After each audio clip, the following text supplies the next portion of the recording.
Hi guys, my name is Dr. Lana Chuck and I am a board certified urologic surgeon, and about 7 years ago I took my first Empire Medical training course when I pivoted into aesthetics when I just found that I didn't get everything that I needed from being an academic urologist. 7 years ago there wasn't a lot of mentorship, there weren't a lot of great trainings out there, but Empire Medical training is where I started, and I'm proud to say that after taking their courses, and I took a lot of their courses from beginner to advanced neuromodulators, it's really helped me kind of launch my career from pivoting from academic urology into aesthetics.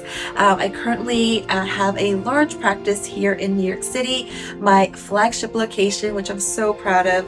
We have 8 injectors in this flagship location, including a board certified plastic surgeon as well. Also, we are opening up our third location. So we have one in Staten Island as well, and we're opening up our third location in New Jersey. Super excited that, we have grown our Face Med store, our Facebook community, and this all stemmed from me trying to pivot 7 years ago into aesthetics with Empire Medical Training. I also spoke with Dr. Constantino over the phone and his lovely wife, Lorena, and we're so excited to be doing more collaborations in the future. And I'm just so excited to be able to share my journey with you, and I can't wait to see what you guys are all doing.